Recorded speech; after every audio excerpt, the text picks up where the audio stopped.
In the heart of Maku village, where the red soil cracked beneath bare feet and the wind carried the cries of hungry children, lived a woman named Zola. Her home was nothing more than a mud-walled hut with a rusted tin roof that leaked every rainy season. Her two children, Amani and Tindo, clung to her like shadows, their wide eyes always searching hers for strength. Zola had once known laughter. Before the death of her husband in a tragic mining accident, there had been music and mangoes on sunny afternoons. But now, every sunrise brought with it a new burden. She swept the compound of a wealthier neighbor for a few shillings a day, barely enough to feed her children porridge at night. Yet Zola never complained. She would wrap her children in her arms each night and whisper, "One day we will rise, my loves. One day the sky will open for us too." It was a dry season longer than most. The market stalls were bare, and Zola's small garden had withered into brittle stalks. One morning, she boiled water with a few onion peels to trick her children's stomachs into thinking food was coming. Tindo asked, "Mama, is the soup ready?" And she turned her face so they wouldn't see her tears. She carried Amani on her back and walked 6 kilometers to fetch water. At the well, stronger women pushed her aside, but she stood quietly, waiting her turn. Her back ached, her feet were blistered, but she smiled at her daughter and hummed an old lullaby. That night, they shared a single sweet potato gifted by a kind neighbor. Zola broke it into 3 and gave her children the larger pieces. "Eat, my stars," she said. "Mama is full from love." One evening, a careless spark from the neighbor's cooking fire leapt to Zola's thatched roof. The flames swallowed everything: her mat, her cooking pot, even the clothes she had carefully washed and hung to dry. The village gathered to throw sand and buckets of water, but by the time the fire died, all that was left were ashes. Zola stood barefoot, her arms wrapped around her children, staring at the blackened skeleton of their home. "Mama, where will we sleep?" Amani whispered. Zola swallowed the lump in her throat. "Under the stars," she said gently, "where angels can watch over us."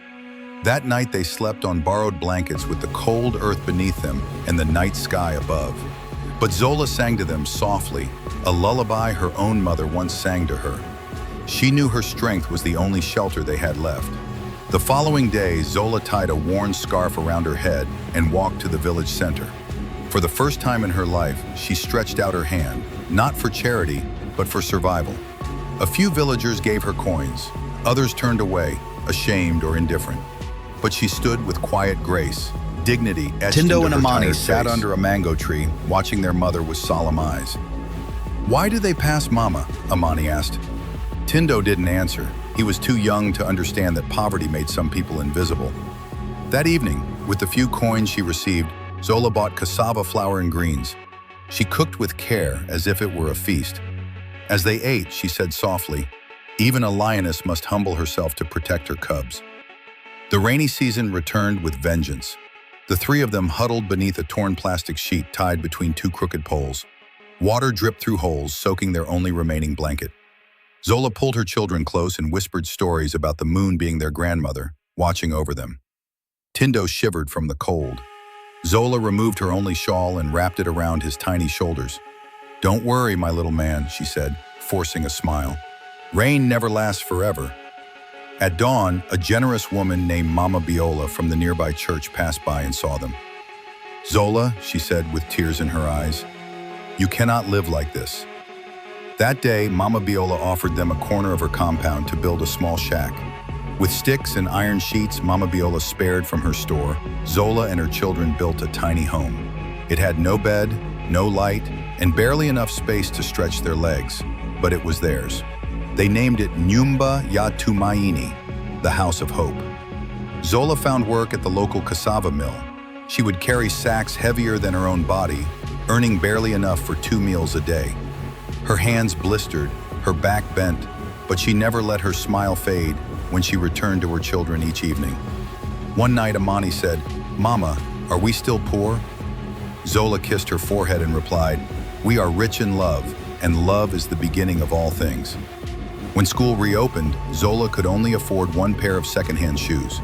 She gave them to Tindo and told Amani she'd join next term. "Why not me?" Amani asked. Zola looked away. "Because your brother will carry both your dreams until you can run beside him."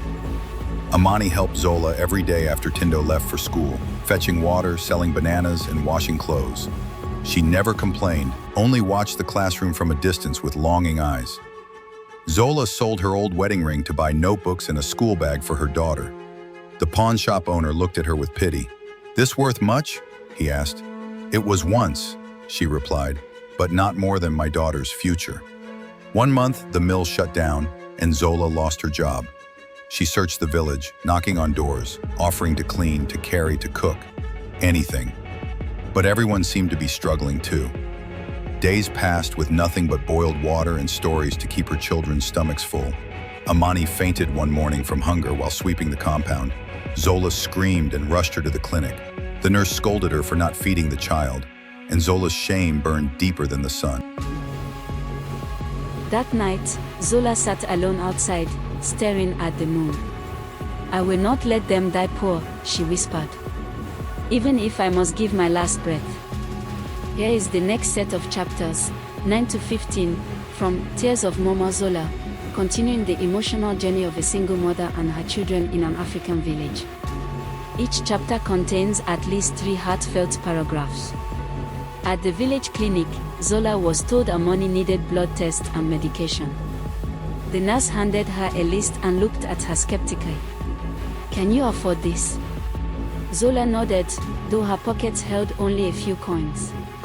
Zola ran to the market and offered to scrub latrines. She worked for hours in unbearable stench, earning just enough for one of the prescriptions. She returned to the clinic and begged the nurse to treat her child first. "Please, I'll bring the rest tomorrow," she promised. That night, Amani's fever broke, and Zola sat by her side, humming a lullaby. "You grow strong, my daughter," she whispered. "Your wings will stretch farther than this village." Zola stitched together scraps of old fabric into a school uniform for Amani. It was mismatched and colorful, more patchwork than clothing. The other children laughed when she first arrived at school. But Amani stood tall, holding her head high just like her mother taught her. The teacher, Madame Odid, was moved by Amani's resilience. She called Zola aside after class and said, "Your daughter is gifted. Her eyes are full of dreams, and her pen writes like water." Zola cried, not from sadness, but from pride. Amani returned home each day sharing stories of letters and numbers. Zola listened, soaking in every detail as if they were riches. Education became their new treasure, a path out of poverty. Tindo, once playful and carefree, began acting out. He fought with classmates and returned home with bruised knuckles. Zola confronted him, and he burst into tears. "I'm tired of being called poor. I'm tired of watching you suffer." Zola knelt and held his face in her hands. "You are not poor, Tindo. You are powerful. You carry the strength of every sunrise we've survived." She spoke with a voice that cracked but didn't break. That night, Zola made him promise to fight not with fists, but with knowledge and kindness. And Tindo, eyes brimming, nodded. "For you, Mama. I'll be strong the right way." As Zola's children thrived in school, whispers began to stir among the villagers. Some said she was lucky, others said she used charms. "How else can a widow with nothing send 2 children to school?" they murmured. Zola kept her head high and ignored the stares. But it hurt. Deep down, it ached to be questioned for working hard and dreaming big. She wanted dignity, not suspicion. Mama Biola defended her at church, speaking up before the congregation. "Let us not curse what God is blessing. Zola is a woman of grit, not witchcraft." The crowd grew silent. From that day, people watched Zola with awe, not judgment. One evening, a storm rolled over the village like a beast. Winds tore roofs apart. Zola's small shack, held together by nails and prayer, began to creak. The children cried as the roof lifted like a leaf in the wind. Zola pulled them under a table, shielding their heads with her arms. Rain poured in, drowning their few belongings. The thunder cracked so loud it sounded like the sky was falling. Zola sang through the storm, her voice trembling but steady. No darkness can swallow us. We are the children of light. By morning, the shack had collapsed. But they were alive. Wet, shivering, exhausted, but alive. And Zola thanked the heavens. The next morning, a man named Mr. Duma arrived from the city. He was a former villager who had left years ago and heard about Zola's struggles through Mama Biola. He stood beside the rubble and said, "You've built more with nothing than others have with everything." He gave Zola a small sum, enough to build a stronger wooden house. He stood beside the rubble and said, "You've built more with nothing than others have with everything." He gave Zola a small sum, enough to build a stronger wooden house. He even bought new uniforms for the children. Zola wept in disbelief. "Why me?" she asked. "Because your story reminds me of my mother's," he replied. For the first time, Zola slept in a home with 4 solid walls. Her children had pillows, and the night felt warm. They were still poor, but for once, they were not forgotten. With leftover money from Mr. Duma's gift, Zola started a small market stall. She sold roasted groundnuts and dried fish. At first, the customers were few, but her smile drew people in like bees to sugarcane. Zola taught Amoni how to count coins and Tindo how to weigh fish. "This stall," she said, "is not just for food. It is for your future." The children began to understand, wealth was not just money. It was work, trust, and unity. They still struggled, some days brought no customers, and rain would ruin stock. But Zola never let failure last more than a moment. "Even kings fall," she'd say, "but they rise wearing wiser crowns." One morning, Amoni spotted a shiny coin in the dusty road on her way to school. She picked it up and ran back to her mother with excitement. "We can buy sugar today," she cheered. Zola took the coin, turned it in her palm, and then looked into her daughter's eyes. "This doesn't belong to us, my child." She led Amoni to the village chief's house and reported the find. The chief was surprised by her honesty and rewarded her with double the amount. When they returned home, Zola said, "We don't grow by keeping what's not ours. We grow by doing what's right." That day, her children learned that integrity was the richest currency of all. Tindo's only pencil snapped during an exam. He raised his hand in panic, but the teacher ignored him. Other students laughed, and tears welled in his eyes. He tried to shade answers with a blunt edge, but nothing showed. That evening, he returned home, face downcast. "I failed, Mama," he whispered. Zola looked through her old sewing basket and found a short stub of pencil she had saved for notes. "Next time," she said, "we carry spares. Not because we expect to fail, but because we are prepared for life." She hugged him tight. "Marks will fade, Tindo. But the lessons you carry will never leave you." While at the market store, a woman accused Zola of giving her spoiled groundnuts. A crowd gathered, laughing and pointing fingers. The woman threw the packet on the ground, shouting insults. Zola stood in silence, her children watching from the corner. Zola didn't fight back. She picked up the groundnuts and said calmly, "I'm sorry you feel cheated. Please take another pack, free of charge." The woman scoffed and walked away. Later, one of the elders approached and said, "You've shown more strength in silence than others show in war." That day, Zola's name spread, not in gossip, but in admiration. One night, Amoni sat beside the lantern, sketching in her notebook. "Mama," she said, "I want to be a teacher. I want to build a school where no child is sent home for lacking fees." Zola looked at her, eyes glistening. "You will," she replied, placing a hand over her daughter's. "Your dreams are valid, and your fire is strong." That night, they stayed up, making plans, imagining uniforms, books, and a playground. It was the first time Zola allowed herself to dream beyond survival. She realized that through her children, her story was not ending, it was only beginning.